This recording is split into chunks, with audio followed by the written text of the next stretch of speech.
me hearties, and be welcome to another seafaring episode of the Atheist Experience. I be your host, Captain Russell Glasser, and here with me is the scurviest scallywag ever to hoist a sail, Grim Martin Wagner Beard. Arrrr, and stuff. Today be Sunday on the 19th day of September, and it also happened to be International Talk Like a Pirate Day. Shiver me timbers! This be a live call-in public access atheist television show based in the landlocked city of Austin, Texas. We take calls from scalawags all across the 7 seas. The Atheist Experience be sponsored by the Atheist Community of Austin, a non-profit educational organization promoting positive atheism and the separation of church and state. And rum! Aye! Aye! Arrrr. You can find out more by navigating your vessel over to www.atheist-community.org. When you do, be sure to check out our FAQ page. This show will be live every Sunday from 4:30 to 6 p.m. Central Time on Austin Access Channel 16. Oh no, I lost track of screw it. I had more, but I think that's the hell of it. That's quite enough. Thank you very much. Well, I thought you were going to make us do that the whole time. Okay, let's never do that again. Ow. Okay, so if you'd like to watch us outside of Austin, you can check out www.atheist-experience.com and click on live stream at the top of the page. You can also participate in the chat room. You can find audio and video from past episodes. If you click on archive, you'll see a link to all the downloads and the podcast. The nonprofits should be coming back any day now. They say or yes. any week now. Check out nonprofitsradio.com. Weekly meetings for the Atheist Community of Austin are hosted at Romeo's on Barton Springs Road from 11:30 to 1 every Sunday except for the first Sunday of the month when we host our lecture series at the Austin History Center. And next month's lecture will be October 3rd, and it's something about Darwin. You can join us for grub right after this here program. Arrrr! Threadgill's Restaurant, 301 West Riverside Drive in South Austin, starting at 6:30 p.m. You can get 3 sheets to the wind on grog at the Dog and Duck Pub located at the corner of 17th and Guadalupe every Thursday. And you can get in touch with us at TV at atheist-community.org or check out our blog at atheistexperience.blogspot.com. Yes. Indeed. And most importantly, there still be more seats for oarsmen. It's not the Austin same when you don't do the Cruise. voice. It's just not the same when you don't do it. Yeah.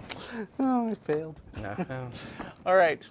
So there's more room on the Austin Bat Cruise, which is going to be awesome, and it's going to be next Saturday. So if you haven't booked your seat, then check out the ACA calendar or products page and join us. Indeed. And there we go. Okay. Here we are. Well, that was fun. Yeah. I brought my doubloons and everything. Yeah. How's the calls looking? Well, we got a couple up there. We can do that, or we can play a little more WoW. It's up to you. Oh, shut up. Oh, okay. Okay, so let's go right. Just going to calls right because ahead it's that to kind of day. Aaron at San Antonio, Texas. Aaron. Hello? Hello. You're on. Are you there? Aaron? Aaron. Lost him already? All right. Hello? Oh, Hello? You're back. Aaron? Can you hear us? Can you hear us at all, Is there Aaron? a problem with the phones? We're going to put Aaron back on hold. I appear to be And on. then we're going to try him again later, and we're going to see if this problem Hello? is with other lines. Okay. Sorry, Aaron. Sorry, Aaron, sorry. That was strange. All right, we're going to try Randy in Houston. Hello? Hello? Hey, Can you hear me? I can hear you. Can you hear me? Something is... Oh, boy. It's not working today. It's definitely going to be one of those days. Okay, stay on the line. Well, great. Now we're feeding back. It's going to be one of those days. Nice. Yeah. Okay, well, Why don't we just try to wing it with some of these, because we have questions already. Do you want to? I mean, we've got like news Well, that we could talk about. Stop that. guys, Hello. this. What's going on? Are you being attacked in there? There's like orcs rampaging and like killing you all, and you.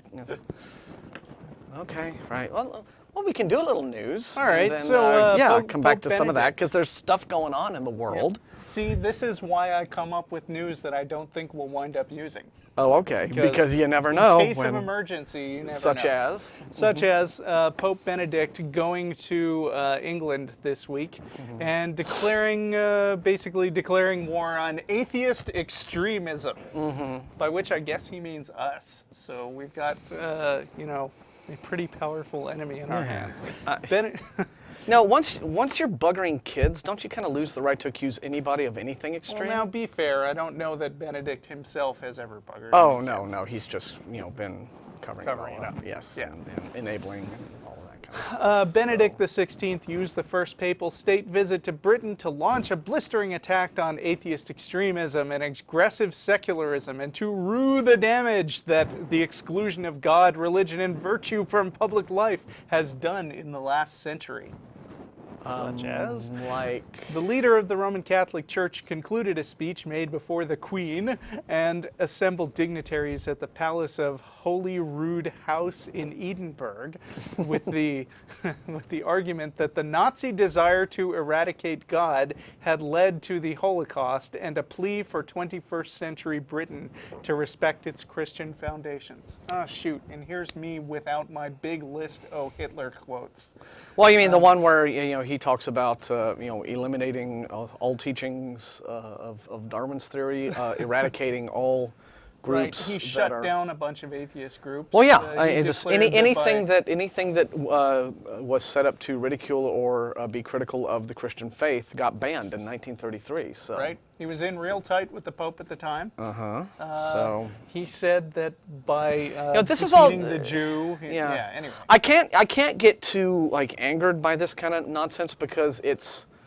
Well, I mean, standard apologist crap. Well, it's not only that, but this is very specifically and very obviously an incredibly lame bit of pay no attention to the pedo behind those robes, bit of dodging of responsibility for what everyone is calling them out on, which is the whole sexual abuse scandal that goes back decades, and all the way back to the beginning of the 20th century and maybe even further. I don't know. I mean, whether or not there are child abuse scandals, they always blame us for everything. No, but this is very specific, and it's very.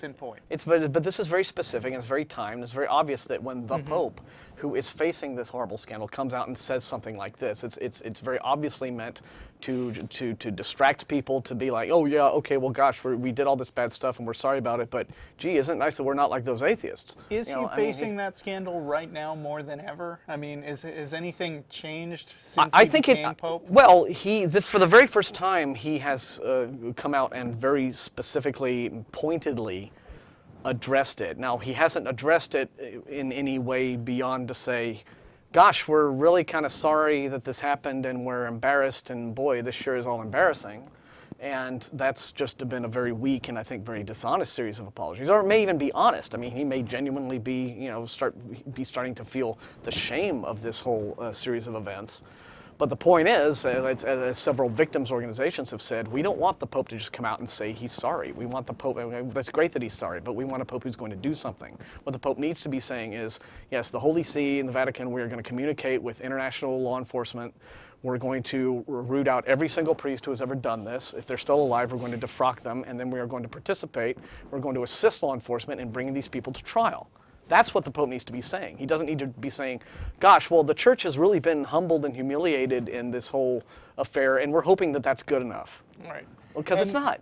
And by the way, whenever the topic comes up, he's looking for an easy target, an easy victim, that assumes other people hate.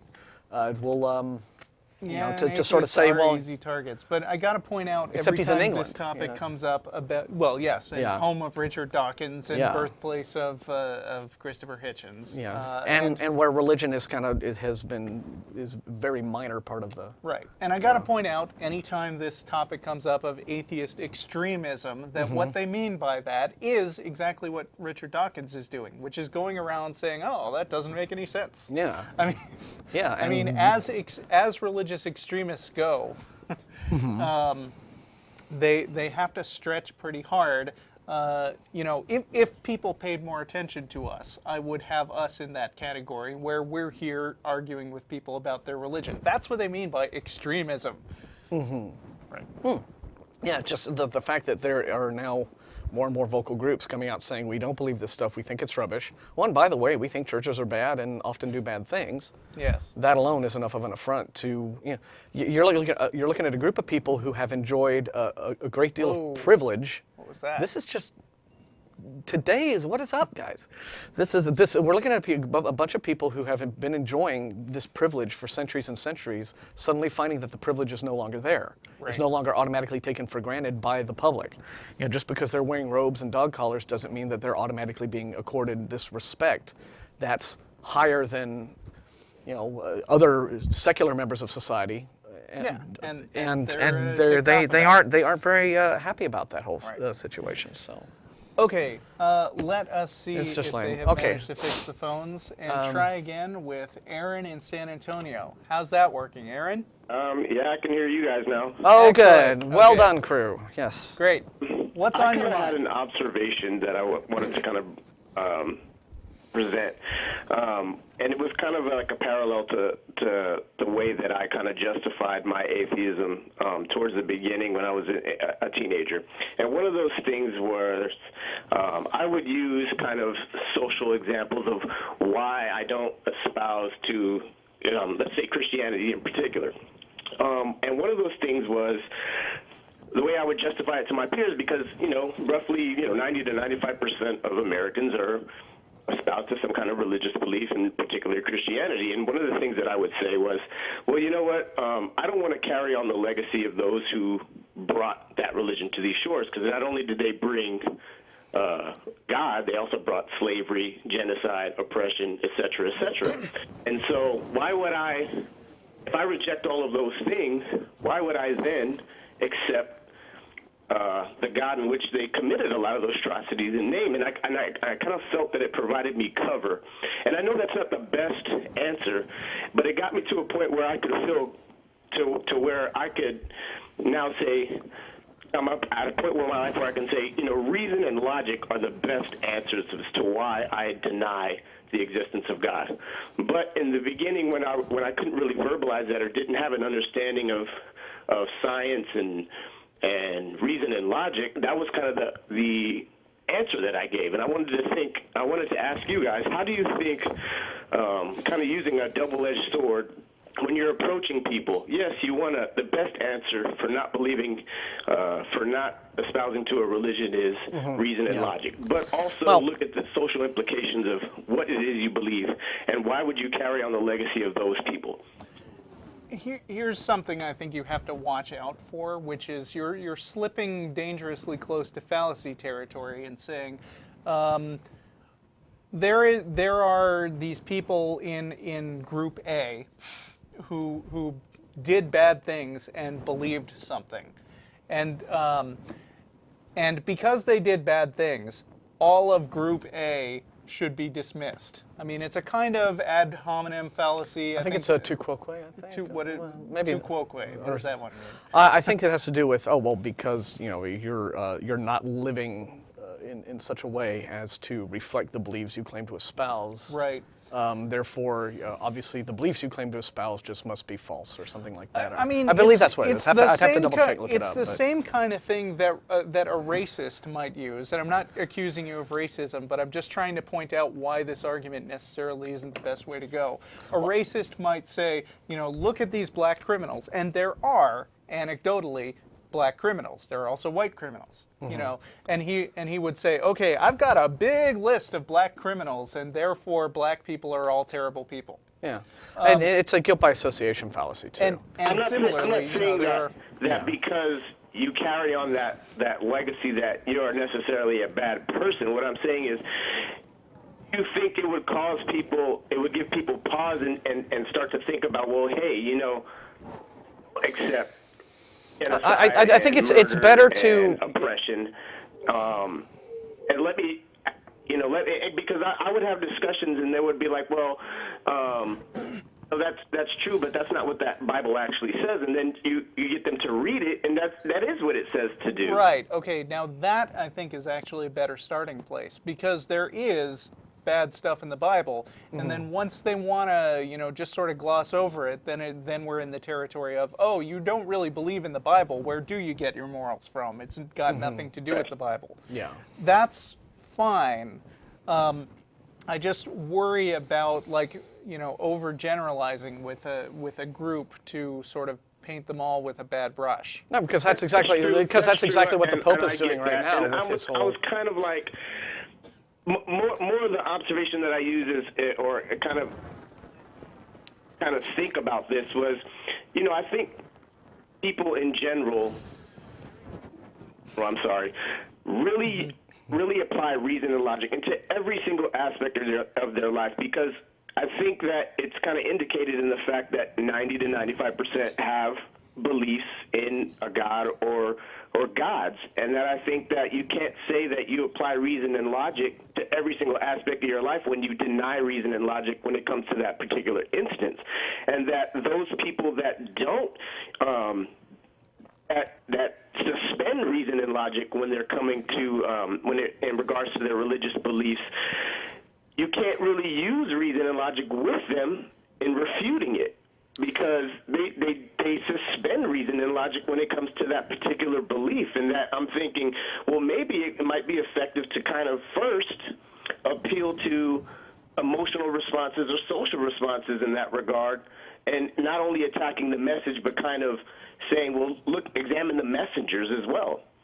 Well, I don't know that fighting a bad and irrational set of beliefs with a bunch of emotional arguments and just the arguments that are just as bad is the best idea. Certainly it may be a way to communicate with them, right. But you may be, in terms of if you're talking in their own language, kind of idea behind it. But I've been engaged just today with. There's been a guy who's been emailing us with some first cause arguments, and I've been responding to him and just pointing out every single place where he's using logical fallacies, and he just isn't getting it. And right. And not only that, he thinks that his logic is watertight, and it's impossible to make him see that he really hasn't provided any good epistemological grounds to accept his points of view. I guess that's where my frustration lies in then, because I feel like, sometimes you come across a piece and you feel like you're talking to a brick wall. I don't know how else to go about communicating, all the different reasons. The only really reason is to use reason and logic, but I don't know how else to make them budge. You know what I'm saying? Well, it's just if you really are embroiled in some sort of conversation or discussion with a believer where they're desperately trying to convince you of their beliefs or something like that, I usually find that if you want to just get right to the core of it, ask them how they are able to distinguish their God from something that they may just be imagining. How do they know how do they justify this belief, other than through just emotional desire, faith, as Christians term it, or some other means. Christians will repeatedly assert, this is what I'm doing with the fellow who's been emailing me. I'm just trying to say, you have not provided me with any kind of roadmap, or you haven't explained to me how it is that you determine that the God you believe in is real and not just something you're imagining. How do you distinguish those two things? And he's not answering it. He's trying to evade it. He's trying to dodge it. He's trying to project all the flaws in his arguments onto me, but he's not addressing that very basic point. Now, so even when you do that, even when you come up with something like that, there's no guarantee that they'll respond to it or even know how to respond to it, but it is possible that you still might irritate them enough to make them think about it.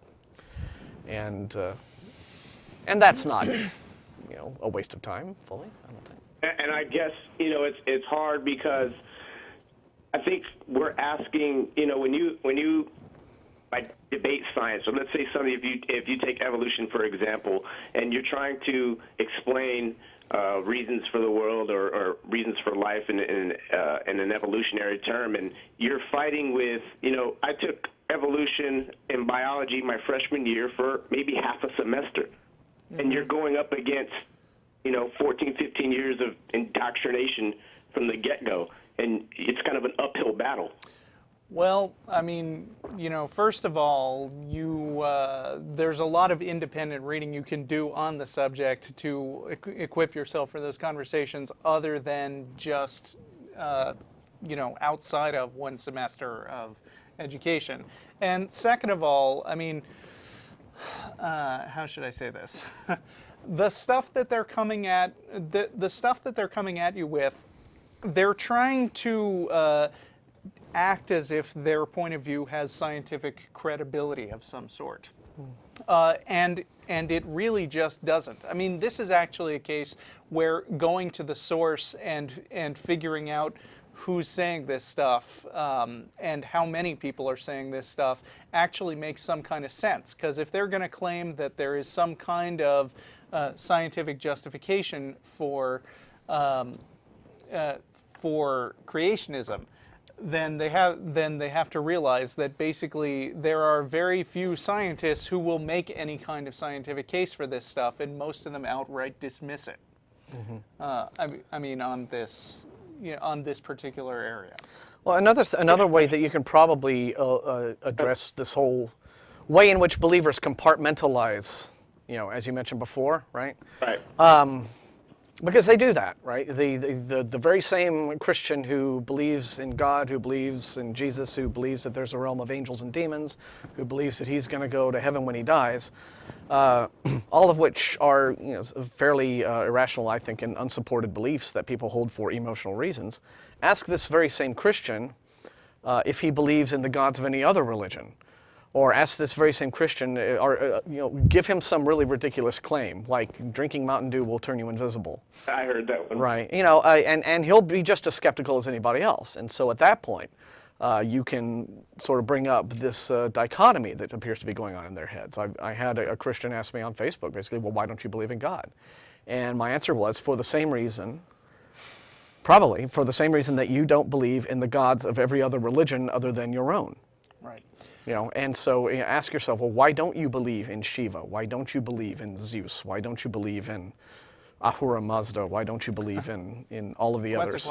Yeah, Quetzalcoatl. Or, I mean, they have cooler names at least. So. They certainly. And once you figure that out, then get an irrational answer with that. But. Right. Yeah, I think. And you may get an irrational answer with that, and at that point you could say, well, maybe their only reason for not believing in those gods is because the Bible says that the Christian God is the real one.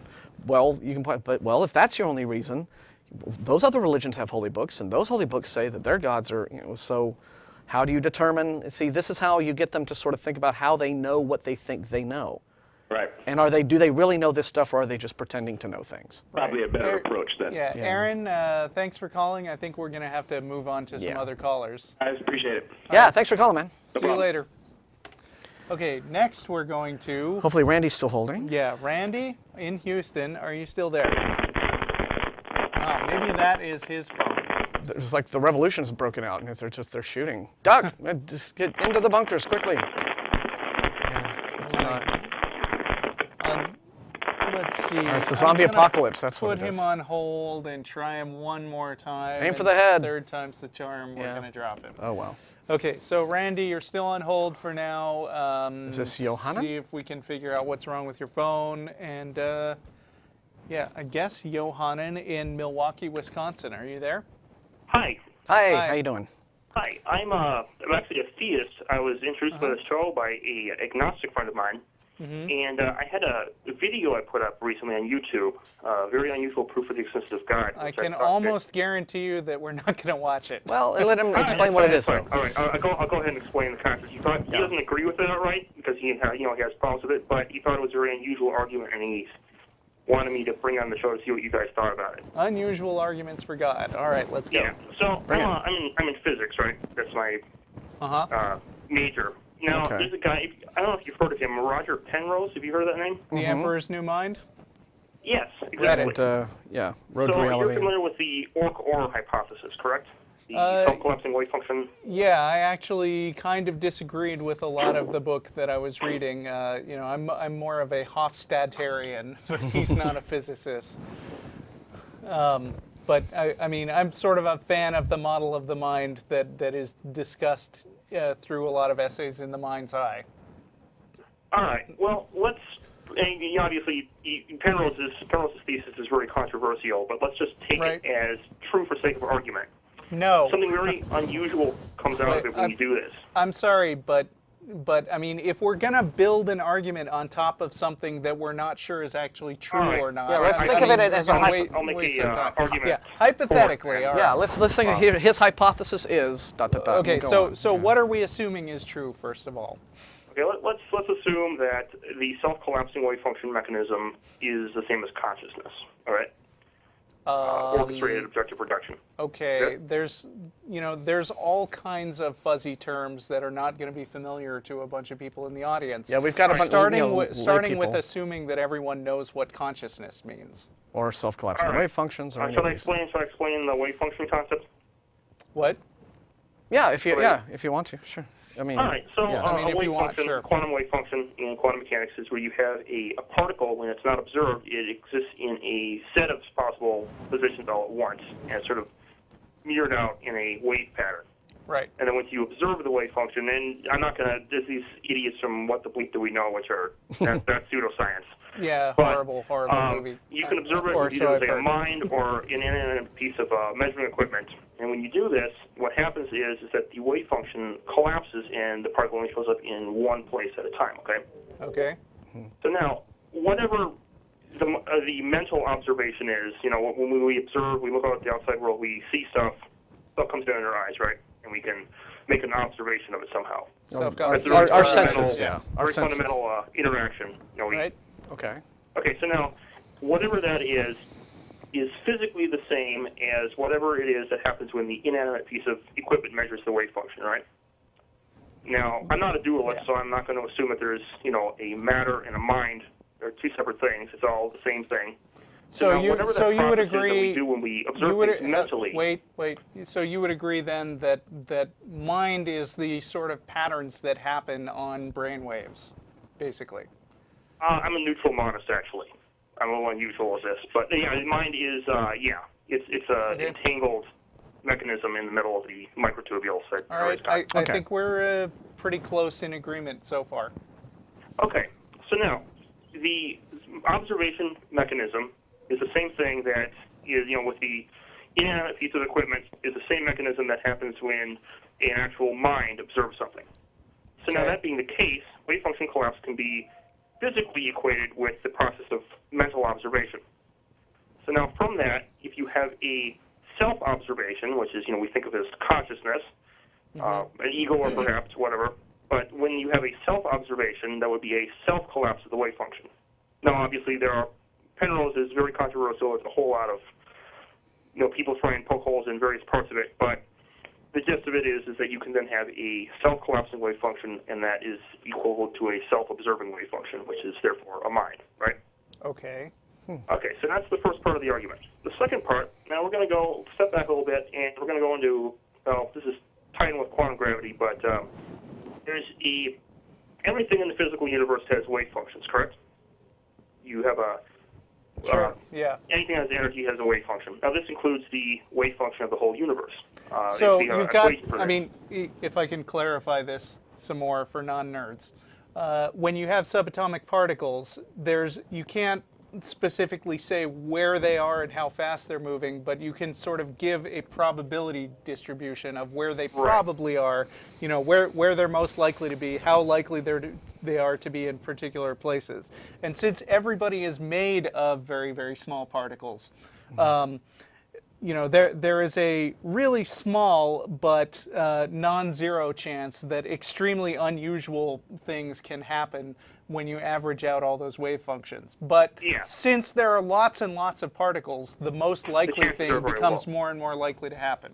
Okay. Are you with me, Martin? More or less. I mean, I get the feeling that a bunch of our viewers' eyes are probably glazing over with some of this arcane physics. I am so, a little bit worried about so that. it just can we sort of like do the short version? Are we leading up to? We're close to the end right now. Okay. Are we leading up to basically some kind of Schrodinger's God argument? Is that kind of where this is going? Perhaps, yes. Okay. The argument was that there are two types of wave function collapse. The first is the normal one where you measure it with an outside particle. The second was the OR mechanism, which is consciousness. So now, we obviously can see observable stuff out in the universe, so therefore it's not all just fuzzy particle waves. So therefore, the wave function of the universe as a whole had to be collapsed. So we'll assume that some particle outside the universe bumped into it, measured it, and then collapsed it.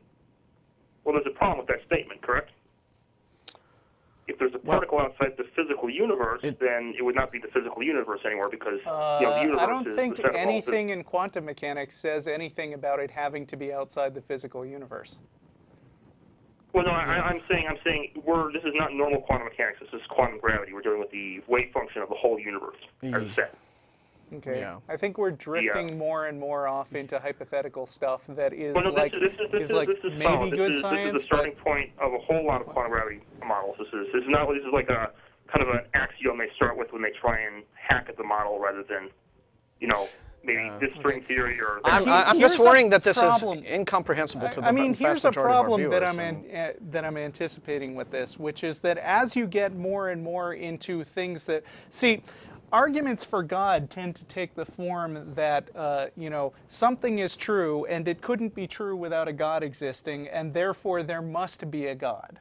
Right. But as we get more and more into sort of hypothetical, abstract, cutting edge physics that nobody is absolutely sure about, the idea that so and so is true and therefore forces a God to exist. Okay.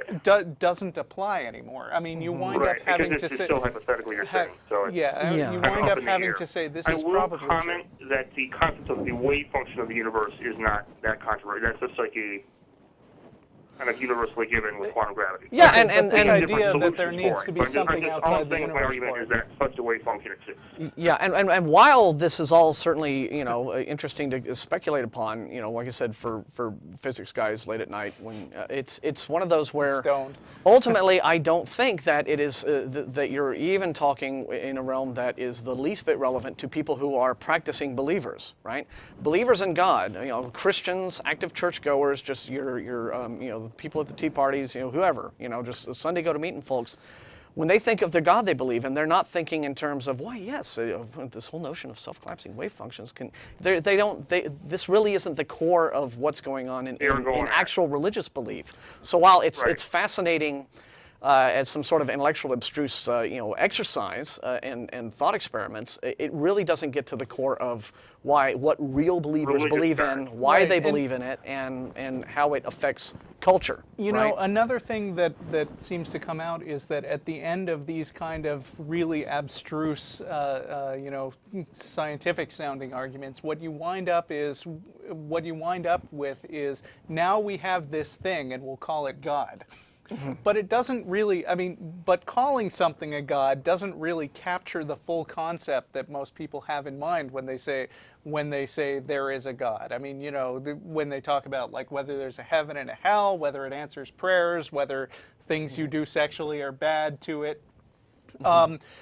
If you can just take things and label them God, like you could say, oh, there's a particle outside the universe and I'll call it God. But that's not really more interesting than saying my cup is God. Yeah, and again, to most believers, I think that an argument like this ultimately would feel very hollow to them, because to them, God is not just some sort of a quantum particle doing quantum stuff, right? It's a big man who, and he loves me, and he sent his son for me, and it's all very anthropomorphized and personal.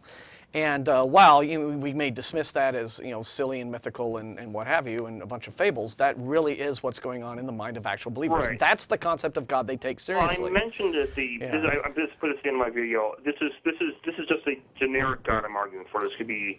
I'm personally a panentheist, which is a little bit different than pantheism. Okay. The universe is within the mind of God. So it's compatible with. The argument I give itself is compatible. It could be either pantheism, deism, panentheism, and then you could kind of modify it from there into sort of a So I As mean, a religious, emanation that's based. I guess I'm less interested in how you get to some kind of scientific rationalization that there is a God, as knowing what you believe and why you believe it. As basically, what is the thing that you're calling God? Can you detail what its properties are? What is it like? It's the wave function of the universe. It's self-collapsing. Okay, So, well, or it's let's alive. say that I believe in the wave function of the universe, and I'll let you label it God. So what? Oh, yeah. I mean, So then, How have we I learned see. anything new about the universe by sticking this three-letter word on it? because we've now discovered that because of or, it's a wave function, but it's also a mental wave function. Well, It's not a normal wave function where you just collapse it within a particle. Because there are no particles outside the universe, it has to be a self-collapsed wave function, which Penrose points out as a mind. Right, but if I decided not to call it God, but instead I decided to call it Herman, am I losing any information from that? No. Okay. It would still be a Right, universal so- mind, though, which I thought was kind of a cool thing to let you guys chew on for a bit there. I mean, it depends on what you consider a mind, and Yeah. I mean, collapsing wave functions is something that things without minds also do, I think. Right. Yeah, But I mean, again, it The wave depends on the function mind. collapse, though, So is the argument. Yeah. So. yeah. I think you're right. I mean, it's interesting. You're moving into esoteric territories that most actual believers don't really mess with. But yeah, again, I think that you're operating off of Penrose's premises. It does just seem like another way of finding stuff about the universe that you can call God.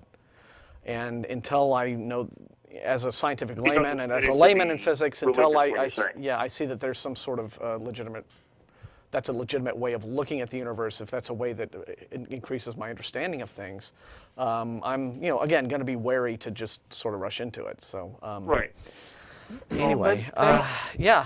Thanks for calling. If you though. wanted perhaps a Yes. religious component, and this is just a little side thing, this is something other things that, because actually there are a fair number of religious theists in the physics department.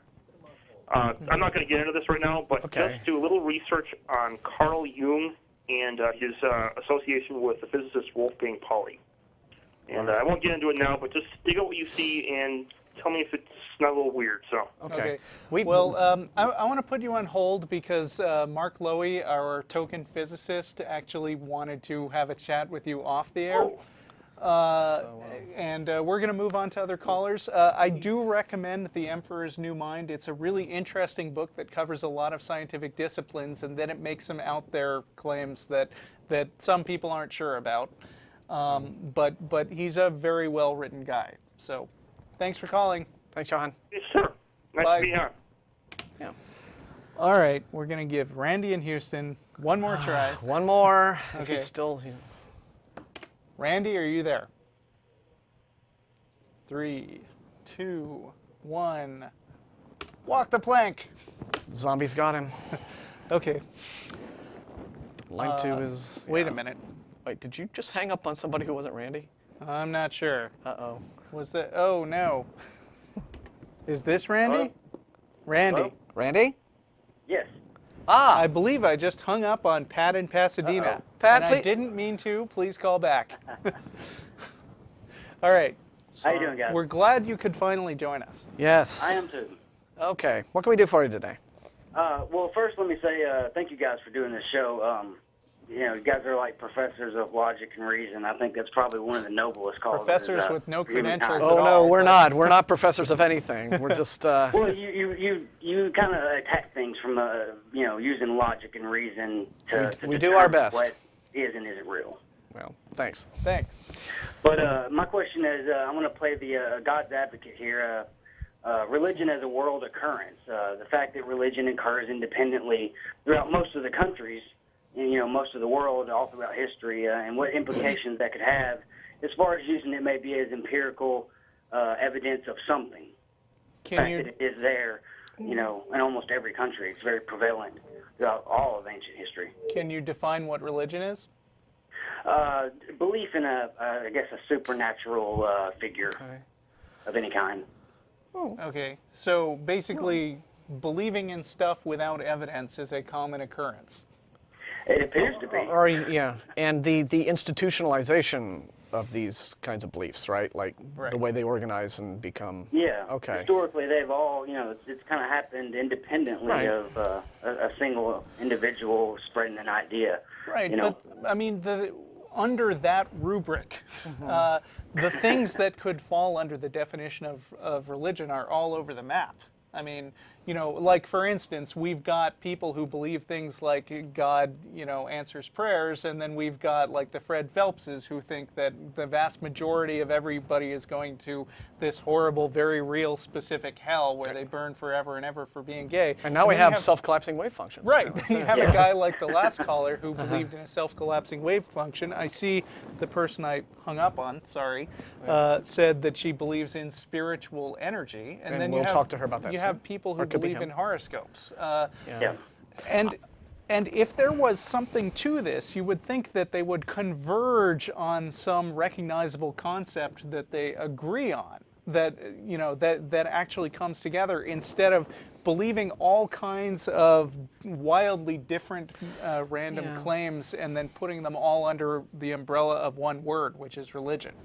Yeah, but I don't know that. I mean, I don't know if Randy's point is that. Well, maybe this means that they're like one particular definition or belief in God must be a true one. Then I think that his point is that it seems to be a universal practice among the human race to just believe in supernatural stuff, to have this desire to think that there is something a specific, not specific labeling of a deity. And that I think can just be explained. Some kind of deity in some form, in some different, And I think that can just be explained culturally in very easy ways. If you look at the earliest beginnings of civilization, and you have people seeking to understand their world and lacking the tools that we have today in a post-scientific world to do it.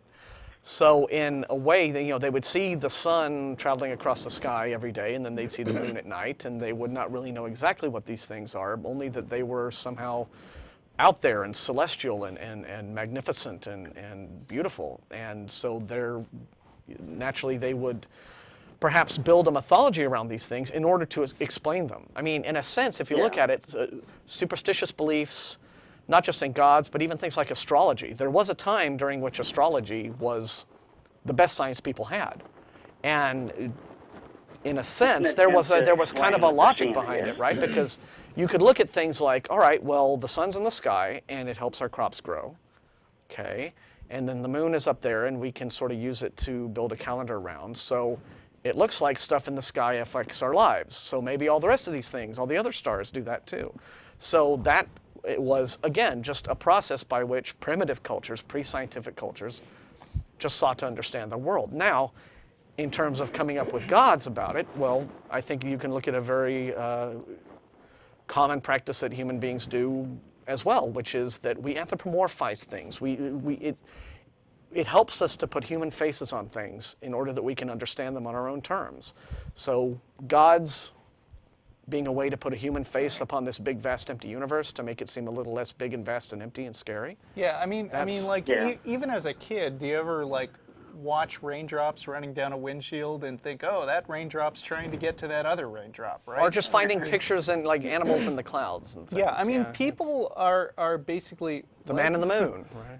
Oh yeah, so man on the moon. People are. It could be a very natural evolution of early man trying to figure things out. Sure, right. Yeah, and then as you form cultures and civilizations, some people learn that it's a very lucrative way to put yourself in power over. Yeah, and what happens is that people develop some amount of respectability, and they start to mistakenly believe that that because people listen to them, that everything they say is right. I think that's a really good interpretation of the prophets.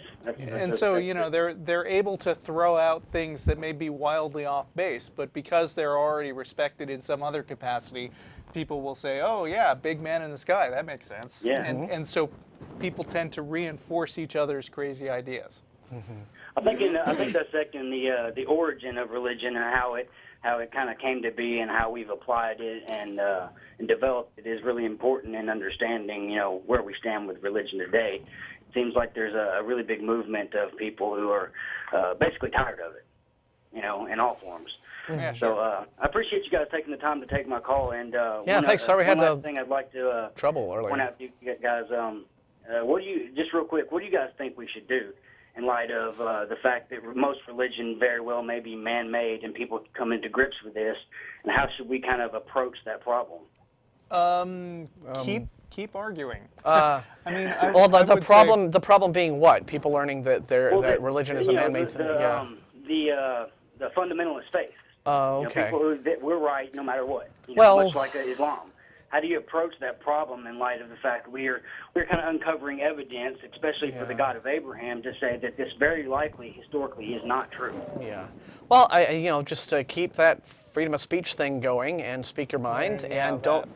And this is a reason. You probably saw at the beginning of the show when we were talking about how the Pope was, coming down on atheists and being all. This is and this is that kind of backlash that what we're seeing are these religious institutions that have for a very long time enjoyed a position of privilege in our culture, suddenly realizing that a lot of people don't see them as being all that privileged all that much.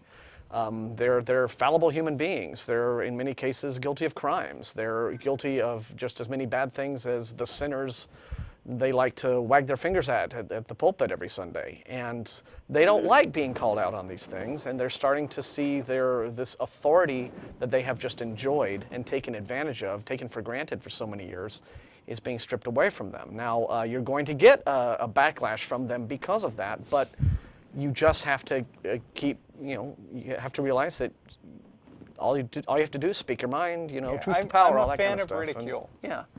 And just realize that the backlash is going to come, and just say, yeah, I'm sorry, but I'm going to stick to my guns here, and I'm gonna if I see you guys doing bad stuff, I'm going to call you on it.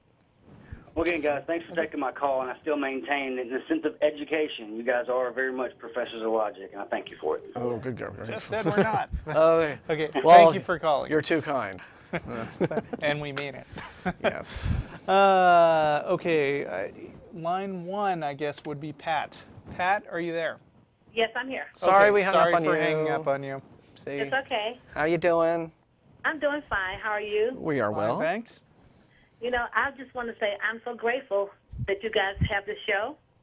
I just So are we. started listening to it. I just started listening to it I guess maybe a couple months ago, because my son listens to you religiously. That's a good way to listen to us. But excuse me. What I wanted to say is, first of all, the people, the Christians out there, first of all, I want to say to be Christian means to be Christ-like. The word Christ comes from the Greek word Christos, which means God and man, which is the spiritual energy. And the reason I say it's spiritual energy is because it's invisible. You can't see it. And that's why I call it spiritual. And the thing about the Bible is... wait. Hang on, Okay. Yeah. Sorry. Yeah, it's okay. Go ahead, keep going. Okay, and the thing about the Bible is, those stories are written in allegories, and they aren't supposed to be taken literal.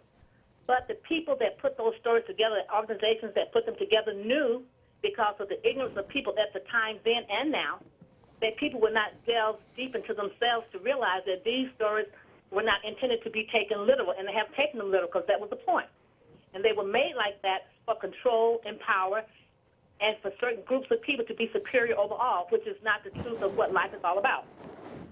But the hardcore Christians, when it comes to religion, it's like they leave their brains outside the door. They can think about everything else, but when it comes to religion, they go totally stupid. So your point is that you think that essentially Christians are missing the point. They are totally missing the point. Yeah. They are totally missing the point. They have been systematically, deliberately deceived and misled into believing something that's never going to happen, something that's never going to take place. And if you understand, I look at the way of comprehension. A lot of that stuff is the allegories, and the allegories are stuff that you have to figure out for the deeper meanings and messages. And if most people can't follow a regular book written in plain English and pass a comprehension test, how are they going to read the Bible, which is written in Old English and has been transferred so many times? And you can't even, how are you going to understand that when you can't understand simple stuff?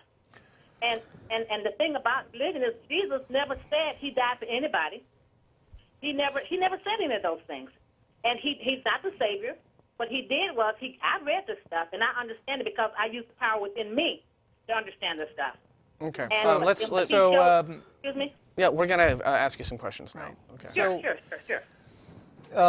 So you say that everybody else is reading the Bible wrong and you're reading it right. Is No, that what right? I'm saying is they are misunderstanding that those stories are allegories. Okay. Okay. And allegories are stories that that are written but not to be taken literal because they have a deeper meaning and message. So the whole story of Jesus, is that an allegory or was there a Jesus? Jesus was a prophet. He was a Okay. prophet. How do He you was a know prophet. that? Yeah. Yes. Is this, in other words, what we're asking you is, you have an interpretation of the Bible that you're telling us right now. You say it's a collection of allegorical stories. Fine. Yes. And there are other Christians out there, and institutionalized churches, what have you, and they have interpretations of the Bible that are a lot more literal than yours. This is all well and good. The problem is, how do you propose to demonstrate to someone people like us outside of the fold that yours is correct, theirs isn't, that there is really any more reason to believe in, say, the reality of what you call the spiritual energy any more than there is to believe in a deity in the heavens or Jesus as some sort of transcendent being? Right. That's kind of what we're getting at. Don't get me wrong. I mean, we're with you on a lot of stuff. Like, they believe in a lot of silly things like the rapture and a literal flood and stuff they like believe that, in, they which is claim to understand allegorical. things that they can't that they don't actually understand. We agree with you there too. Right, but Yeah. you're also telling us, I mean, I assume you're implying that the Bible is still kind of a book of revealed truth from the creator of the universe. It just doesn't say what they think it says. Am I right about that? Yes. Yes. So I mean, where we part company, of course, is that the Bible has any use in understanding some fundamental truths about the universe. I mean, can you enlighten us a little bit about how you came to that conclusion? Okay, I sure I can. Well, what happened? Have you heard of chakras, like the chakras inside the body? Yes. Yeah, but that's not really a Okay. Christian concept, is it? Hold on. Okay. Have you ever heard of out-of-body experience? Yes. Yes, but they're generally yeah, okay. they generally don't don't up under investigation. Okay, hold on. Yeah. Hold on. Back in 1975, I want to see how Okay. God, which I call God, and I call God because it's a higher energy, a supreme power that exists inside me. Okay. It's the power that I'm made from. The energy that I'm made from in form. Because without form, it's just invisible energy. With form, it's you, me, and the physical universe. Mm-hmm. And I tapped into this energy back in 1975 when I had no idea that it exists, because I was brought up traditional religion, Baptist. Okay. I tapped into this religion. I mean, into this energy inside myself, but it's inside me. I tapped into it. What does tapping into it mean exactly? What happened? I mean, I was in a state of meditation, and I was Okay. asking myself, who am I? Okay. Okay. And I didn't get anything for hours. Okay. Now all of a sudden, I felt this calm inside my body that was deeper than I was big, and it scared me. And so I found myself, like tensing up. And in the top of my head, with my eyes closed, I see the words, "Don't be afraid." I hear myself answer, "Okay." And I'm looking inside myself with my eyes closed. I could see, and I felt this energy. I was ready to coming up through me, like a hum, like I was getting ready to take off in a rocket or something. And when it got to the top of my head, it just opened up, and I'm laying on my bed, and I see myself walk outside my body. Okay. And I'm looking at myself, and I'm going, what in the world is going on? And I travel to the ends of the earth and back in seconds. In seconds. In literal seconds. Okay. And I had this incredible experience, had no idea what it was. All right. And I was telling everybody about it, and they thought I was crazy. And I found one lady who understood metaphysics. She said what that was gifts of the spirit that I had tapped into a part of myself that most people would never, ever get a chance to, and I Right. must have something to do. Okay. So suppose. let us ask. You go ahead, Yeah. Mark. And then let me think. Because of this stuff, I brought 2 people out of a coma that the doctor said they weren't coming out Oh, really? because I had experience of the astral world, the invisible world. I had been there. Okay. The reason I know about the life process and how it works. You're going to have to take a break here so that we can have a dialogue. Yeah. Okay. We really. Yeah. We.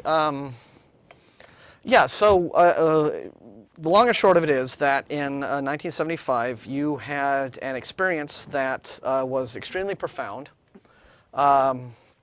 That sounds a lot like experiences that a great many friends of mine have had that are called hallucinations. Are you familiar with that concept? I mean, are you familiar with... Hallucinations are usually drug-induced.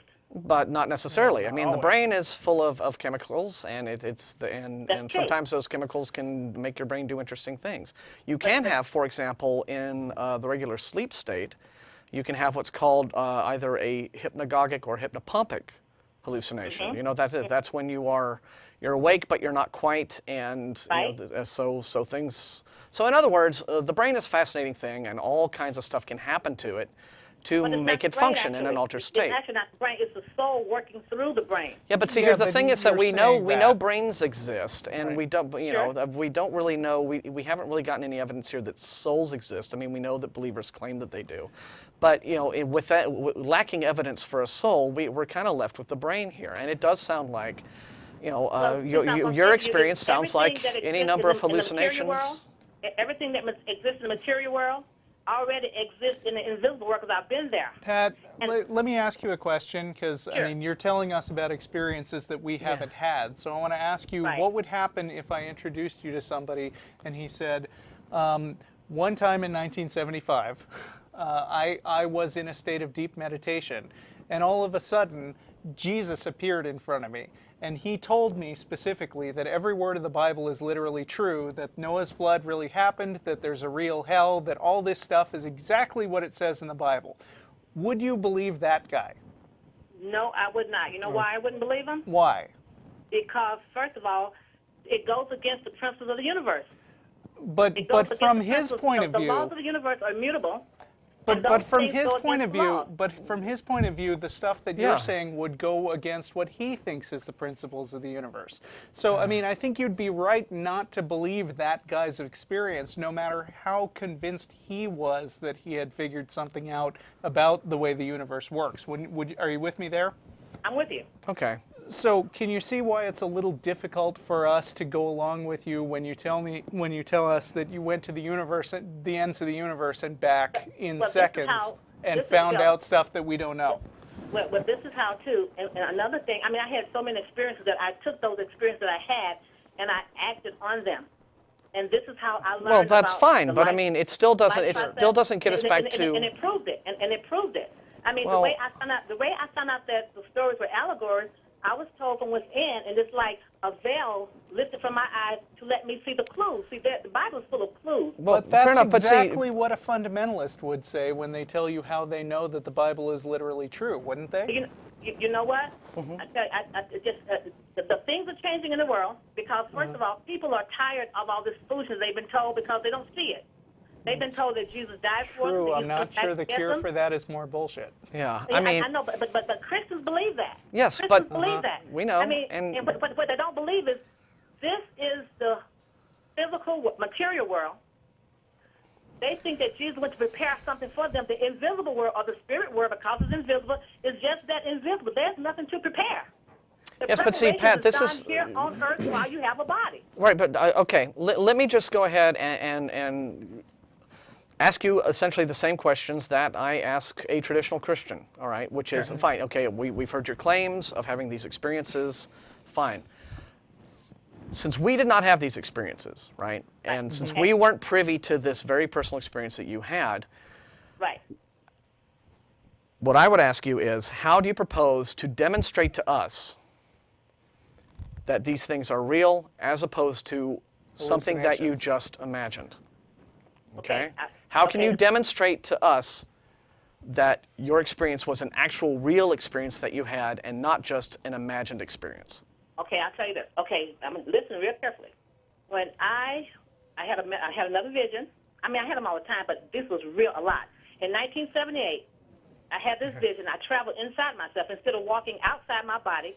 It's like my whole head opened up, elongated, and it's like I was watching television in the top of my head. Yeah, okay, Okay, but so wait, that- wait. Yeah, I don't saw- think you're I saw understanding this the stuff question. Yeah, you're not- I'm Hold going on. to show you. I saw this stuff come whirling in front of me. I had no idea what it was. It was like tadpoles going everywhere. And I said, I heard myself inside say, what in the world is that? Yeah. This voice inside me said, pregnant. I said, pregnant? Oh, my God. I said, it's a boy or girl. The whole situation changed. Long story short, I went to my doctor. Didn't have no more sex because I wanted to make sure, because everybody by now thinks I'm crazy. I wanted to make sure that I heard what I heard and I saw what I saw. Okay. Doctor told me that I wasn't pregnant. I didn't have no more sex. Went back in 6 weeks. I was pregnant. They did a birth injury with my son. They told me when he was born that he may not live because he had a very traumatic birth injury. So let me make sure I'm clear on this. You plane, were hold on. Stop. Please stop, or I'll put you on hold. I'm sorry. You were having sex before this. She's on hold. She is? Yes. Okay. I did want to ask questions. Well, she wasn't going to allow that. Pat, here's the problem. For a person to be having regular unprotected sex and then wonder if they're pregnant and then come up Russell, with that's not even the issue Okay. here. The thing is Right. what she is using as a way of demonstrating to us the proof that she is giving us of the validity of the experience she had in 1975 is to tell us about another hallucination she had in 1978. I don't think you understand, Pat, how to distinguish between something that really is happening to you and something that you were just imagining is happening to you. I'm sorry if that sounds unkind, but this is just where it's coming from in our perspective. I don't think that you are really able to distinguish fantasy from reality at this point. You've had a lot of what I don't disbelieve you. I don't think you're lying to us when you claim that you have had these kinds of experiences. I think that you're just an individual who has either hallucinated or who has interpreted dreams as reality, or the memory is a funny thing. I mean, you're talking about events that happened to you 35 years ago. So you've had 35 years to construct a narrative around what you think these experiences were. Right. All right? So this is why these aren't really proofs to us. I mean, we think that something's happened to you, but we don't think it proves anything other than you've had experiences that you're trying to explain in these ways. So thanks for calling, Pat, but I really don't know that there's any further we can go in this conversation. I think we should let her go and move on. Just drop it? Yeah. Okay. Thank you for calling, sorry. but yeah, it's just, and I only put her on hold just because she wasn't letting us get a word in. Yeah, but I mean, the thing is, when you asked something like, how can you convince us that this actually happened, that entails some kind of actual physical evidence. I mean, even if the prophecy that she said she was, or the vision that she said she was having, turned out to be absolutely 100% the way she says she imagined it, she's only telling us now, 40 years later, or 30 years later, that she had these visions, which lo and behold happened to precisely match the things that turned out to happen, and we don't have any way of verifying that. Just like we don't have any way of verifying that the stuff in the Bible that supposedly predicted other stuff in the Bible, not only can we not prove that the prophecy came true, but we also can't prove that the prophecy actually happened when they said it did. Yeah. Well, that is. That was kind of my point, is that these are unverifiable. I was just trying to clarify your point, unverifiable so personal anecdotes. Yes. Well, we're just professors of logic. Absolutely. And yeah, I guess so. Sorry to just kind of cut you off like that, Pat, but it was starting to kind of grind the show down. Speaking of the show, let's move on. But you know, this is kind of instructional for the guy who was wondering how people come up with this religion stuff in the first place. Yeah, our previous call. Like, you come up with weird things, and then you come up with weird explanations for it, and then you get enough people to believe you, and then sooner or later you've got a religion. Or just some sort of elaborate belief system of some kind. Okay, I think we need to prioritize Chuck just because he's in Austin. Yes, why not? Hello, Chuck. Hello. How you doing? Thanks for taking my call. Sure. You're welcome. Yeah, what that lady was describing, Pat, I actually experienced the same thing. It was at Nickel Beer Night at West L.A. Oh. Well, that's anyway, cheating if you do it with earlier beer. You had somebody talking about whenever these people start comparing religion to science, I can't help but point out, all I have to do is say, remember Galileo. And I mean, the Galileo, who is considered the father of modern science, proved that the Earth revolves around the sun. And the Catholic Church had been preaching that the Earth is the center of the universe. And whenever he proved them wrong, they locked him up for the remainder of his life. And So, he got off you easy. know, if religion is anything, it is the anti-science. But also remember the convenience of hundreds of years passing and none of the people who actually locked up Galileo still being alive. And so people who are religious are now free to spin stories like, oh, well, actually, those were Catholics and they're nothing like us. And really, when you come down to it, they didn't, you know, they were atheists if you look at it in a certain way. Believe it or not, I've actually heard that stuff. Right, Yeah. Exactly. And But so, I mean, by the time that Galileo's scientific discoveries come to be common scientific knowledge, the church was able to just disavow any, you know, oh, those guys weren't true Christians. Well, they also, the Vatican apologized, you know, within the last century. Yeah. For their treatment of Galileo. John Paul. Yeah, John Paul, and he did. But what's interesting is when you look at their apology and read the wording of it, right? It doesn't. You don't get the impression that they're apologizing because, well, it's wrong to imprison a man for his views that are in conflict with the received dogma of the church. Yeah. You know, that was actually, you know, they weren't acknowledging that. You know, they weren't acknowledging the simple, they were just saying that this was, well, you know, not the way to have dealt with the situation, and they weren't acknowledging that Galileo was right and the church was wrong. Yeah. Yeah, and so... I mean, you know, if anything, they've sort of reinterpreted scriptures. I mean, religion evolves just like any other beliefs. well, right. So that the now Old Testament and the New Testament, you know, they had to rewrite the Bible. there's that. But I mean, neither of those turned out to be right anyway. So they had to come up with sort of shoehorn biblical concepts into facts which were established by science that had no input from religion, and then religion comes along and gets to take credit for that, which is why now you have like Muslims saying, oh, if you read it right, the Quran actually predicts exactly what the speed of light was, and nonsense like that. Religions love to do this, to take credit for stuff that they used to oppose. Oh, sure, yeah. It's like these creationists. You know, they take one sentence from the Bible, God created the universe and everything in it, and they try to come up with a science class out of that. Yeah. Well, and, it's and interesting. Mark my words, in another 200 years, the church will be finding all kinds of verses that show how perfectly the Bible described evolution. Yeah. Yeah. I think what you're seeing now, I think, in the relationship between religion and science, you know, ever since we had that wonderful Enlightenment thing, and churches were no longer allowed to run all of Western civilization, as it were. We now have this interesting relationship between religion and science where the most ardent fundamentalist religious believers, on the one hand, deplore science and they resent science because it comes up with this annoying stuff like evolution. And depending on how hardcore they are, heliocentrism and what have you.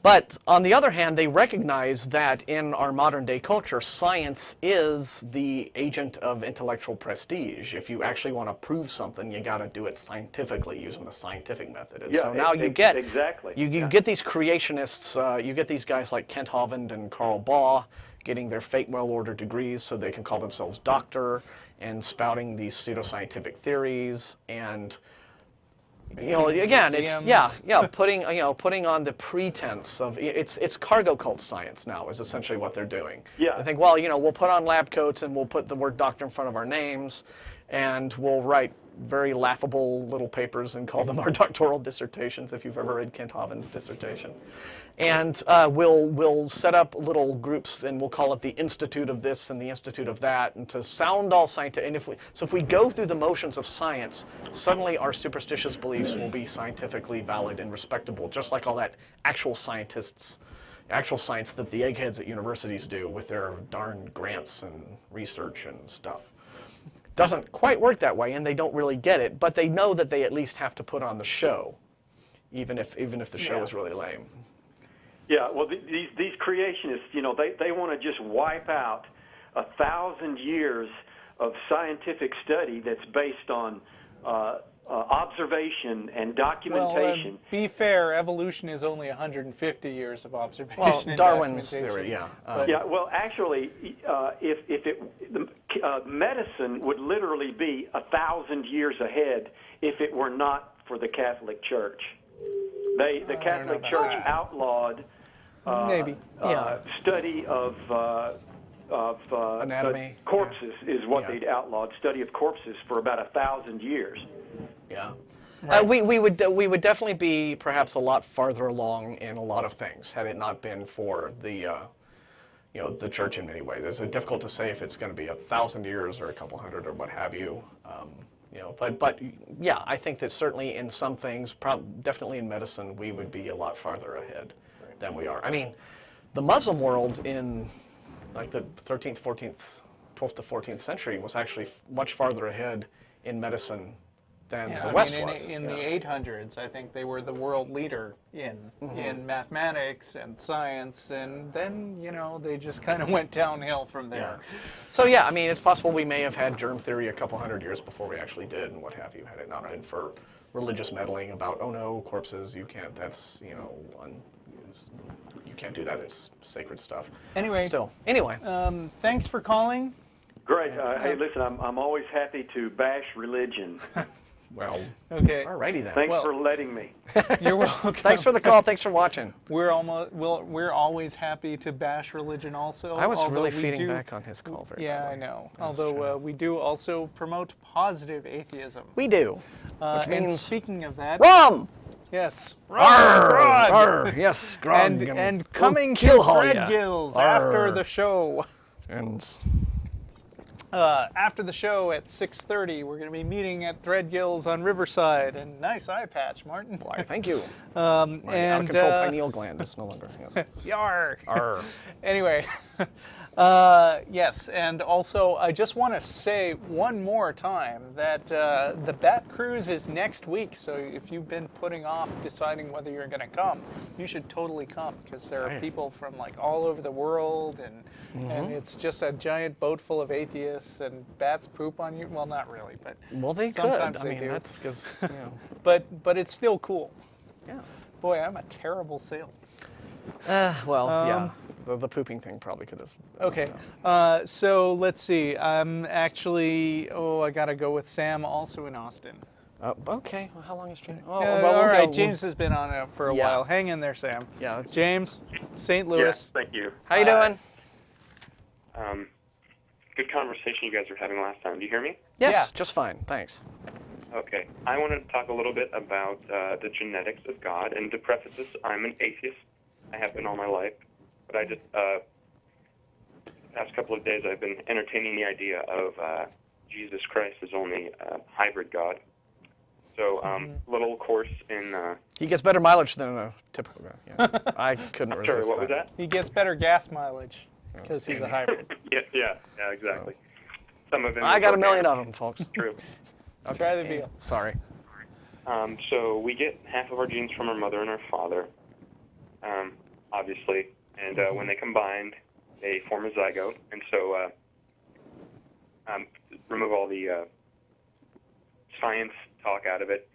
Mary contributed half of her genes to Jesus, and God contributed half of his genes to Jesus. So if you really want to use this with a little bit of scientific scrutiny, you can assert the idea that Jesus is actually half man and half God. But if you want to even extend it a little further and take mitochondrial DNA into the equation, Jesus is actually a little bit more percentage of man than God.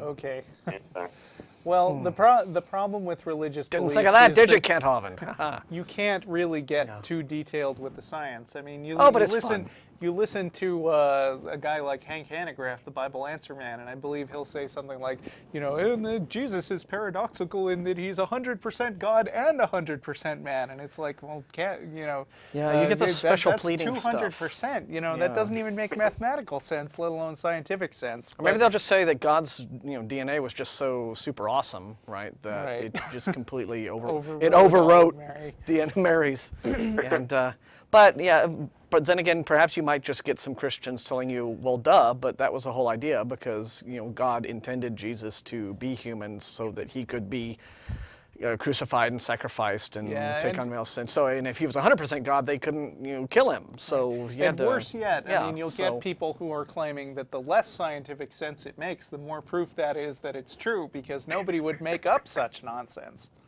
Sure. So. But I guess what you've got is just a really fun way to confront a Christian at a party and make him go, dude, shut up, man, you suck. Yeah. I mean, it's just it's just fun. Right. But if you have nothing better to do. I guess, yeah. Yeah, but I was also kind of. It does sort of lead one to speculate what God's DNA, right? I mean. Right. It's just sort of what all is. How is that?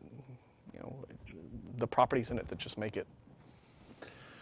That's what happens when you apply our common time scientific knowledge to the almost laughable things that happen in the Bible. Because if you think about it, I don't want to say for certain, but it was probably highly probable that way back then, when they had a rudimentary understanding of how biological things functioned, and to try to be as non-crude as I can be, these gentlemen way back when would be doing whatever they are doing, and stuff would come out of their, right. And they see it and they say, oh, that's my seed. I plant my seed inside of a woman just like we plant grain seeds, and so it's like, obviously this is coming from me. The woman is just a vessel for my seed, and that's why I'm so much better than her, and she's only there. I can propagate my sons and all that stuff, and it's only now. Yeah, that patriarchal thing got going real early. So yeah, when they figured that part out. Yeah. Right. So. Okay. Thanks for calling. Yeah, appreciate it very much. Yeah. See you later. Now we've got Sam in Austin. Thanks for waiting, Sam. Are you there? Yeah. Hi. Hi. I wanted to say something about Pat. Oh, be nice. She seemed to be trying to get to an idea about literalism, and this idea of literalism, as opposed to reading stories and looking for higher meaning and metaphors, and she used the word allegory, and I think there's a larger point to be made around that, and I'm going to try to put a unifying theme around all this jungle of specifics, and say that I think you cannot separate politics from religion, and that within politics, just as within religion, or vice versa, you have the people who seem to worship the past and these ideas of literalism, for lack of a better term, as opposed to people who are trying to break free of the traditions and move to a higher level of understanding, which seems to be more about agreement as opposed to disagreement, and have we universalism as opposed to segregation and denominationalism and the different religions. There seems to be moving towards a point where people can see how they're the same rather than how they're different. No, I mean, I agree with that stuff. I just think that the point at which we start to question her is where she comes up with all this stuff about chakras and traveling across the universe. It's not that I think she's wrong that you should treat the Bible as an allegory, or even that it has some valuable stuff in there if you read it as poetry or literature. It's just that I don't think the Bible has any special claim to knowledge, and this stuff that happens inside your head is not any special insight into the real way the universe works. But we're running out of time on the show, and I would give you longer, but I think there's a caller that we'd like to get to and spend the last 10 minutes on. So, okay. All right. Thanks for calling. Sam. All right. So now we have Troy in Edmonton, Alberta. Hi. How you doing? Hi. Hi. Hi, so we had our discussion today by email, and I posted it on biblicality.com. Yes, and just a little, give our viewers a quick a prequel here. Troy and I have been discussing today. He sent a question in, and having to do with origins, and he and I have been discussing back and forth and arguing back and forth about a lot of the arguments that he's been putting forth for God. So that's the discussion he's been talking about. Can you give our your viewers a URL so that they can check out this stuff? It's simply biblocality.com. Biblocality.com. Okay. Just like it sounds. Okay. BIBLO. Got it. Okay. Go on. And so basically, I think our discussion is, I believe that something can't come from nothing because that which doesn't exist can't produce nothing. Nothing always comes from nothing. So that's a silly argument. And you can't really say there's an infinite regress, because if there was an infinite regress of nature, you would have had an eternity for us to have come into being, for example. And we would have had more than enough time for that to happen. Well, an infinity, so it should have happened already. Why didn't it happen yesterday? So on that very same page, I even posted a video by William Lane Craig who gives basically the same argument. We're saying that doesn't make any sense, and he does some mathematical calculations to show that that's silly. So basically then, if the universe can't come from nothing, and it can't have always existed, we really are left with no other option than the uncreated creator. So the question then becomes who he is. So you can compare, and you come to Jesus Christ. Well, see, this is where we kind of this is the problem that I had with that your drawing of that specific conclusion, is that even if the only option that you present is an uncreated creator, okay? What you have to do, first off, is explain then how it is that this creator manages to be uncreated, how it is that this creator, if it is uncreated, avoids the problem of infinite regress that you would have with an eternally existing universe, because the fact that creation is a causal process, right? Something doesn't exist and then it gets created and now it does exist.